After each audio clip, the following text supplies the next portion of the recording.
आ गया पूर्णिमा की रात्रि। जो व्यक्ति बहुत ज्यादा गरीब हो, बहुत कंगाल हो, लक्ष्मी नहीं आ रही हो, बहुत तकलीफ में हो, कर्जा बहुत ज्यादा हो, उसको कुछ नहीं करना। सोमवार की सोमवार शाम के समय बेलपत्री के पेड़ के नीचे थोड़ी सी शक्कर या गुड़ डालकर एक दिया रखकर घी की बत्ती लगाकर जलाकर आ जाओ, अपने आप कर्जा चूकना चालू हो जाता है, कर्जा नहीं रहता। क्यों?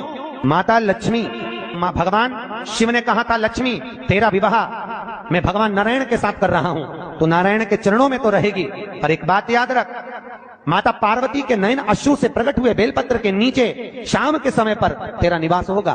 तो प्रतिदिन शाम के समय पर बेलपत्र के पेड़ के नीचे बैठकर नारायण की आराधना करेगी। जो तेरे नाम का दिया बेलपत्र के पेड़ के नीचे लगाएगा, उसका घर संपदा से भर जाएगा।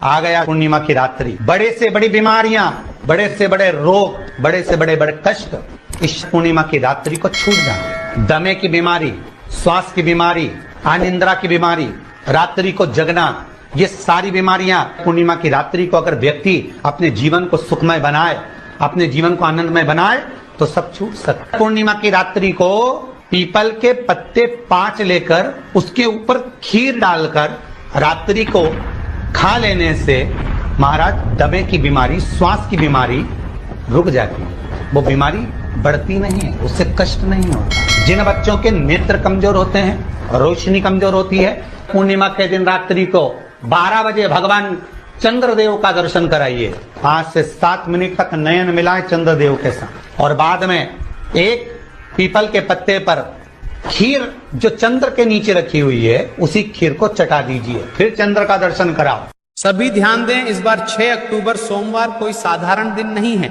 इस दिन शरद पूर्णिमा पड़ रही है। बस इस छोटे से उपाय को जरूर करें। शाम के समय एक गोल बाती लें, उसमें सरसों का तेल डालें और तुलसी माता के सामने दीपक जलाएं। फिर 12 बार AUM नमः शिवाय का जाप करें। देखना आपके सारे दुख दूर हो जाएंगे, घर में सुख शांति और समृद्धि आएगी। हर हर महादेव। हम आप लोगों से कहें, जितने आस्था चैनल पर कथा सुन रहे हैं, फेसबुक यूट्यूब पर कथा श्रवण करें, आपसे निवेदन करें, प्रयास करिए, शरीर में कोई भारी से भारी रोग हो जाए, कोई बहुत बड़ा रोग हो जाए, बहुत डॉक्टर कह दे कि यह रोग का कोई अंत नहीं है, कोई अंत नहीं, शरीर के नसें ब्लॉक हो गई, नस नहीं चल रही है, रोग ग्रसित हो गए, ये अभी शरद पूर्णिमा रही है। रात्रि के समय पर चंद्र जब प्रकट हो जाए, चंद्रमौलेश्वर महादेव का नाम लेकर 7 बेलपत्र भगवान शंकर के शिवलिंग पर, इस डंडी की जो दिशा है, डंडी की दिशा 7 अलग अलग जगह पर, कभी इधर चढ़ा दो, कभी इधर चढ़ा दो, कभी इधर,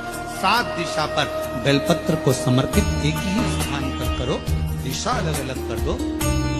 चंद्रमौलेश्वर का स्मरण कर कर थोड़ा सा दूर हाथ की उंगली में लगाकर शिवलिंग का स्पर्श करो और थोड़ा सा जल शंकर को समर्पित कर कर 7 बेलपत्र उठा कर लिया।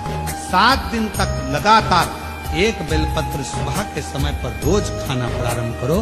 कितनी भी नसें ब्लॉक हो, चाहे शरीर में कितना भी रोग हो, धीरे धीरे समाप्त जरूर हो। शरद पूर्णिमा का ये उपाय अवश्य करो। हम फिर कहेंगे डॉक्टर शिव का एक रूप है, डॉक्टर को दिखाओ मना नहीं है, डॉक्टर का इलाज कराओ मना नहीं है, डॉक्टर की जांचें कराओ मना नहीं है, पर शंकर पर विश्वास कर कर शिव अपना मानकर, अपने जैसे भगवान नंदी गुरु बनकर, और गुरु बनकर आए और कहा कि आप बेलपत्र का स्पर्श करिए, स्पर्श करा, कपाल नीचे गिर गया, शिव जी का नाम कपालेश्वर महादेव हो गया। पूर्णिमा का जो व्रत है भगवान विष्णु का भी है तो शिव का भी है, दोनों स्वीकृत है।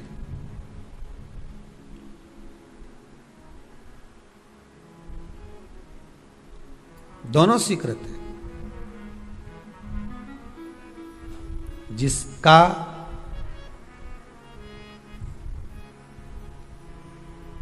चंद्र आपकी पत्रिका में, आपकी राशि में, आपके स्वरूप में, हर व्यक्ति के संपूर्ण शरीर के अंदर 33 कोटि देवता विराजमान है। अलग अलग इंद्रियों पर अलग अलग देवताओं का निवास है। कभी मौका मिले तो अच्छे से उसको समझना। पूरे शरीर में अलग अलग इंद्रिय पर अलग अलग देवता। जिस व्यक्ति को रात्रि में, जैसे ही रात हो या दिन हो, भोजन करने के 15 मिनट के बाद ही नींद की झपकी आ जाए, समझ लेना चंद्र कमजोर पड़ गया, चंद्र गड़बड़ हो गया। बहुत ध्यान सुनिएगा जरा। पूर्णिमा का व्रत किसके लिए है वो भी ध्यान से दीजिए। शायद आपने कभी सुना ना सुना, पर अच्छे से सुन लोगे ना ये व्रत कथा, बार बार नहीं मिलने वाली। फिर इसके बाद तो तुम भले वो फिर फेसबुक यूट्यूब पर बाद में निकाल के भले सुनते रहना, पर सुन लो पूर्णिमा के व्रत का महत्व पूरा। एक, भोजन के बाद जब नशे जैसा माहौल हो जाए, आपको बिल्कुल कोई छेड़े ही नहीं, सोई नींद आएगी, जब लग जाए कि अब तो 2 क्षण सोना ही पड़ेगा, नेत्र कितना ही जगाओ तो भी नहीं माने, फिर तो बिन पिए नशा हो जाता है, जो बोले भोले गाता। तो ये जब ये चंद्र अपना प्रभाव दिखाता है तो भोजन के बाद आपको डुबा देता है। ठीक है,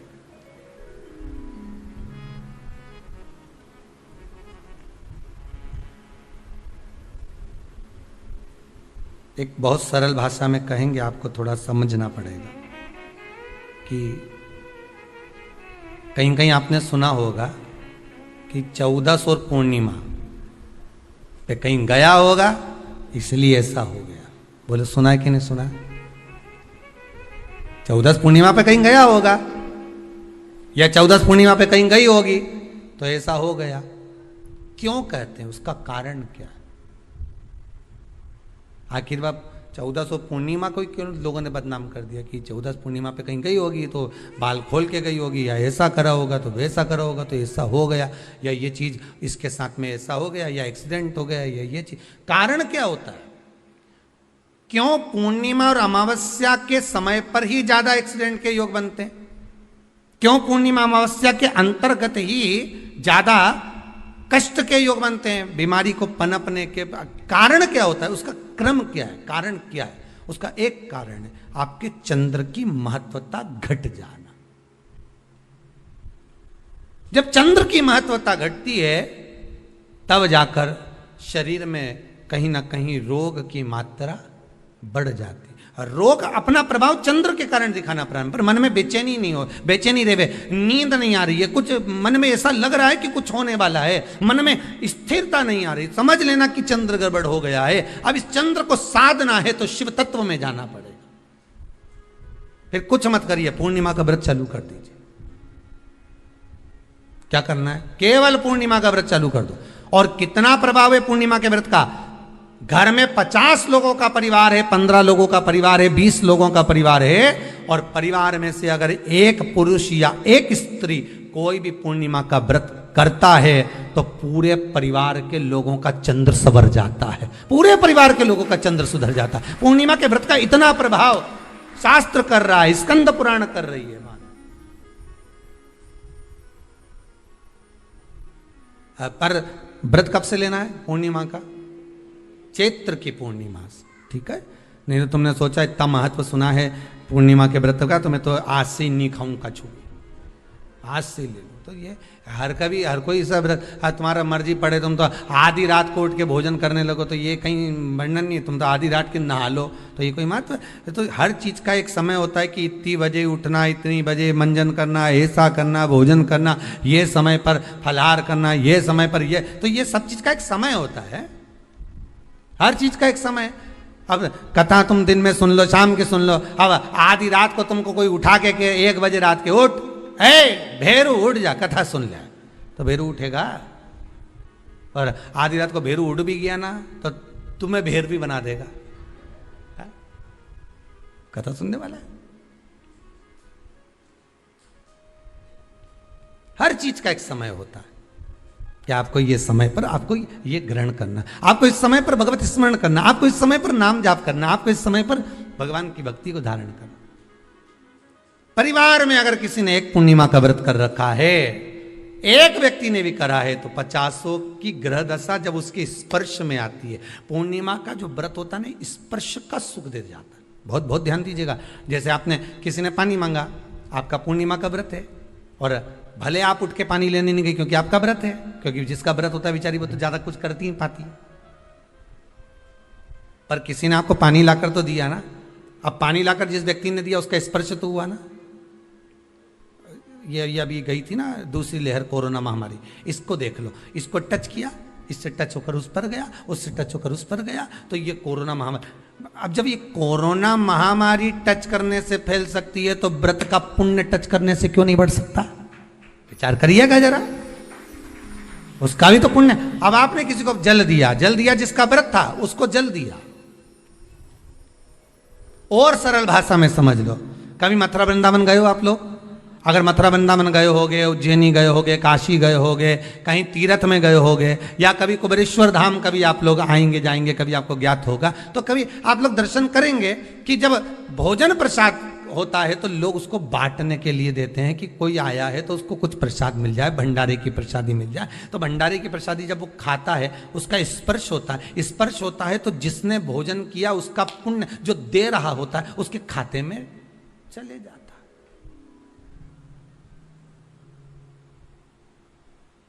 उसके खाते में गया वो। पूर्णिमा के व्रत का नियम है, घर में एक सदस्य भी कर रहा है, किसी ने उसको भोजन बनाकर थाली में कुछ प्रसाद फलाहार सामग्री दी, उसका स्पर्श बड़ी बहू को हुआ, बड़ी बहू रसोई घर में गई, उसने बाकी की चीजों को छू लिया, उसको देवरानी ने छू लिया, देवरानी ने कोई बर्तन छुआ, उससे तीसरी देवरानी ने देखा, उसने कोई चीज छू ली, तो वो छूते छूते छूते छूते वो पूर्णिमा का प्रभाव पूरे घर के लोगों को हो जाता है और उनका चंद्र इतना प्रबल हो जाता है कि अपने आप उनकी बेचैनी, उनकी आलसता समाप्त हो जाती है। नहीं तो एक व्यक्ति के कारण पूरे चंद्र दशा खराब। एक दुखी तो सब दुखी, एक सुखी तो सब सुखी। वो देख ले कि हाँ इसको सुख मिल गया है, अब ठीक है।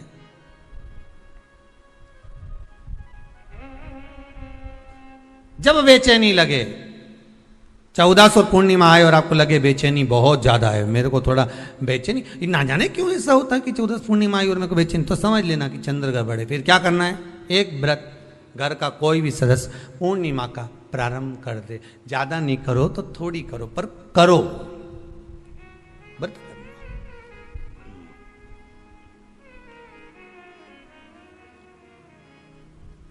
बहुत क्लेश हो रहा हो, बहुत क्लेश हो रहा हो, तो पूर्णिमा के दिन खीर का भोजन प्रत्येक महीने में एक बार ऐसा नियम बना लो, अपने दीवार पे लिख लो कि पूर्णिमा है और पूर्णिमा के दिन घर में खीर बनना ही है। केवल शरद पूर्णिमा अकेली पे नहीं हो,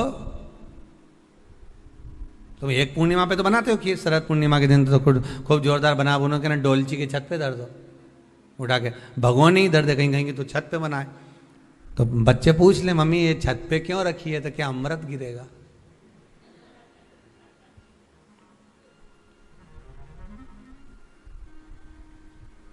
अब बोलो जम के जरा, क्या गिरेगा?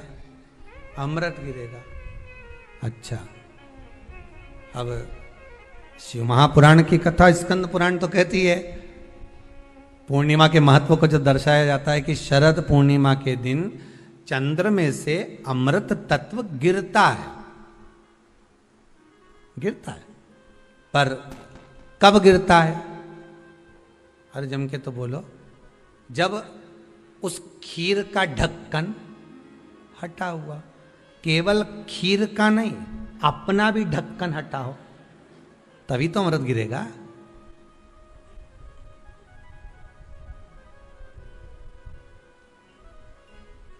अब दिमाग में तो ढक्कन बंद है, खीर रख दी छत पे, भगवान मन में सोच रहे कि देवताओं को अमृत कब मिला था? जब उन्होंने मेरा नाम पुकारा था।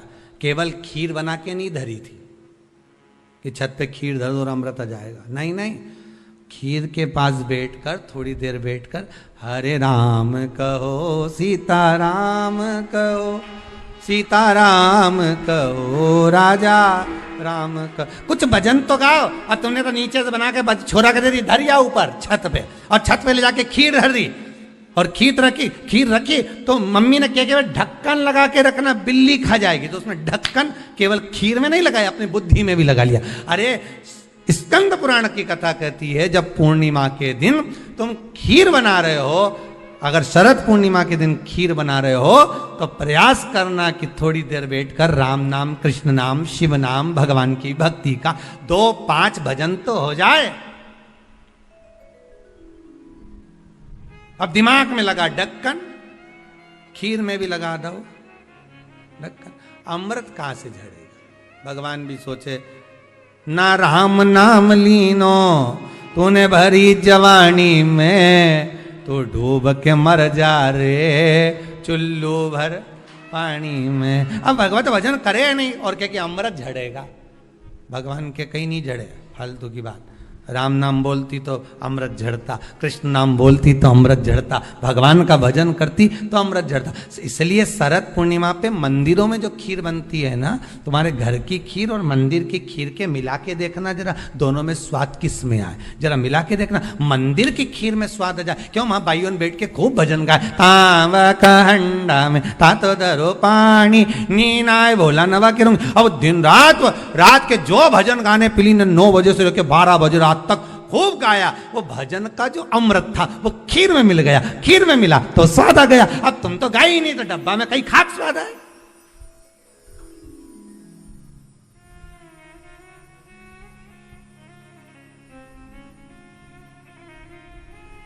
अब रात्रि का छोरा से क्या, जा खीर उठाना नीचे, जो खीर लेके आया ने खा के देखी तो ये खीर तो फटी गई, अब खीर ही फट गई। छोरा से 2 धर के दिया, कर तो ढाक के नहीं आया था, नहीं ढाक के आया, तो इसमें तो मैंने वो चिरौंजी डाली थी, दाग चिरौंजी, पर ये बिजली का कीड़ा होने और डाली थी दाग चिरौंजी, आ गए हम अभी। उस समय पे बिजली का कीड़ा बहुत चले, शरद पूर्णिमा के टाइम पे काला वाला, और एक ही आ जाए नहीं तो पूरा इलायची का स्वाद ले जाए। अब डाली थी दाग चिरौंजी, आ गया वह कीड़ा बिजली का। अब छोरा को कूट रही, अब उसको कूटने से क्या हो, ये तो उसी में का हाल नहीं हो गया। एक बच्चा घर आ गया दौड़ के, माता जी ने पूछा क्यों तू वापिस घर क्यों आ गया? स्कूल नहीं जा सकता था? स्कूल में बैठने का कहा था ना तेरे को, क्लास में बैठने का कहा था तेरे को, तो घर में क्या कर रहा है कि नहीं जाना मेरे को स्कूल? तो क्यों नहीं जाना? नहीं जाऊंगा, नहीं जाऊंगा। तो छोरा से तू जाए क्यों नहीं? नहीं जाऊंगा, नहीं बोल, नहीं जाना, नहीं जाना बस। अरे तो हुआ क्या ये तो बता, कि मार साहब है नहीं, हमारा टीचर, हमारा गुरुजी माँ साहब, उनने बोर्ड पे लिखा महाभारत, और हमसे पूछे किसने लिखी, तो हमने कह दिया तुम नहीं लिखी। तो उन्होंने हमको खूब मारा, तो अब स्कूल नहीं जाऊंगा। जब मार साहब खुद लिख रिया है, इतना बच्चा के सामने लिखा, बोर्ड पे लिखा महाभारत, और हमसे पूछा किसने लिखी महाभारत, तो हमने कह दिया तुम नहीं लिखी।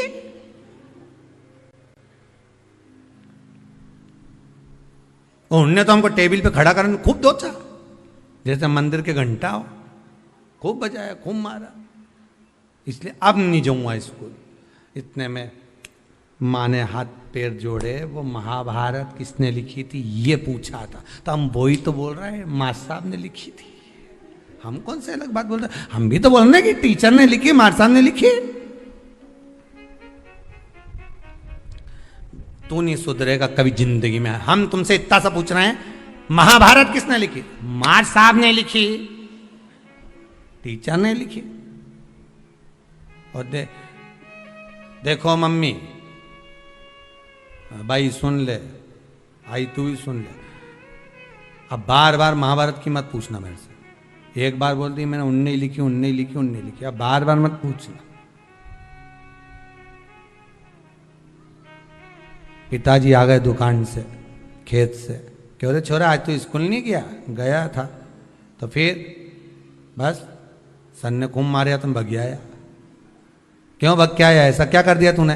तो मार साहब खुद लिखे, बोर्ड पे लिख दी महाभारत और मुझसे पूछ रहे महाभारत किसने लिखी। मैंने भी कह दिया तुम नहीं लिखी।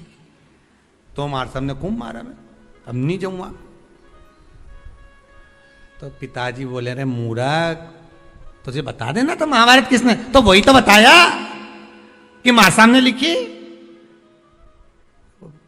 पिताजी भी क्या बोलेगा। हम भी इसी भ्रम में महाराज, हम सोचे कि हम बस खीर में अमृत झड़ेगा। भगवान के जब झड़े जब राम बोले, अमृत जब झड़े जब कृष्ण बोले, अमृत जब झड़े जब भगवान का भजन होवे। केवल खीर बना के डब्बा को छत पे रखने से अमृत नहीं झड़ता। भगवान के भजन के साथ अमृत तत्व की जो प्राप्ति होती है तो वो आनंद ही दूसरा हो।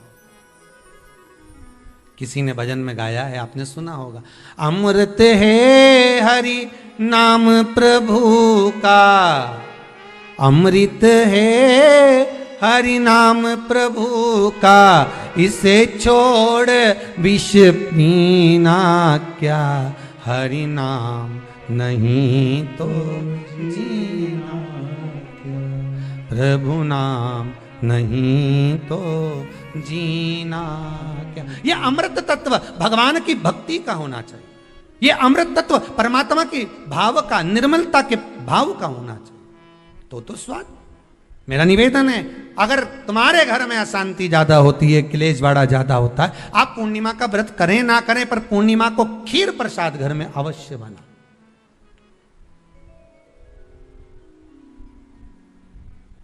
12 महीने की पूर्णिमा करके देखने में क्या जा रहा है? देख लो बना के। नहीं तो ना तो सियोर वाला महाराज तुम्हारे यहाँ खाने आ रहा है, नहीं तो खीर तो अपने घर में ही है। कोई महाराज तो नहीं आएगा खाने के लिए कि सियोर वाला महाराज को तुम खीर का डब्बा पहुंचा दो कि हर महीने की पूर्णिमा को तुम्हें ही खाना है, तुम्हें ही बनाना है। इतनी सी बना लो, पर बनाओ, देखो कि घर में शांति होती कि नहीं होती। बनाकर जाने में क्या जा रहा है? नहीं तो खीर तो है ही सरी। अगर शांति नहीं हुई तो खीर तो है, खा ही लेंगे। पर बना के देखने में कुछ जा रहा है क्या? बनाओ।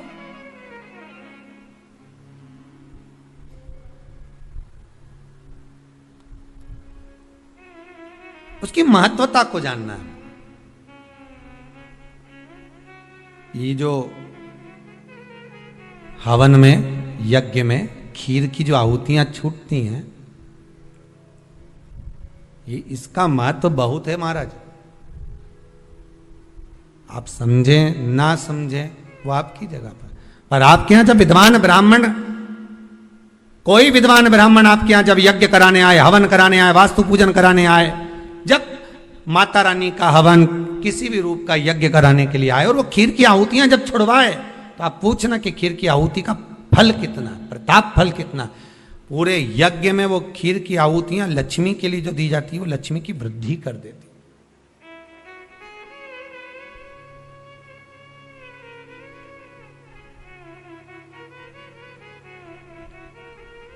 उसका महत्व कितना बढ़ जाता है,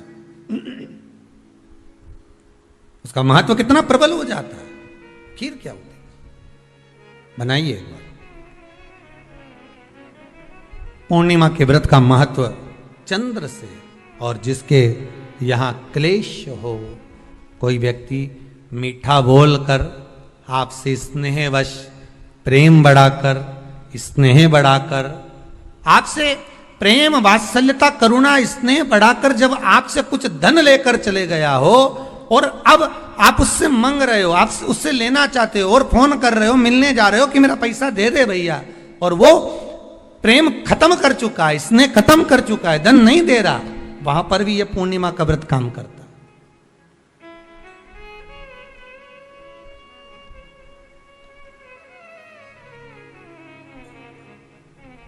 वहां पर भी पूर्णिमा का व्रत काम करता है। कहा व्रत करने वाला व्यक्ति जो पूर्णिमा का व्रत करता है, चावल का, अक्षत का, श्वेत वस्त्र में, सफेद कपड़े में अक्षत रखकर जो जिससे धन लेना है प्रेम वश लेकर गया है, स्नेह वश लेकर गया है और नहीं दे रहा है, उसका स्मरण कर कर ब्राह्मण देव को दे देने पर भी महाराज चंद्र की दशा सुधर कर लक्ष्मी का भाव वापिस प्राप्त हो जाता, पुनः वापिस।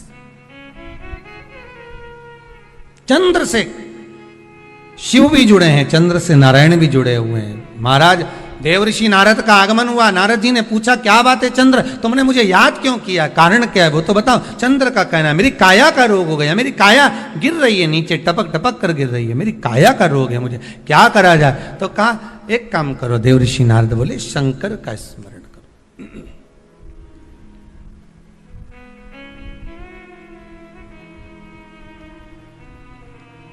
शिव का स्मरण कर लीजिए। चंद्रदेव ने पूछा शंकर का स्मरण मैं करूं, प्राप्त करूं, क्या भगवान शिव मेरे संकट को हरने के लिए आएंगे? क्यों नहीं। चंद्र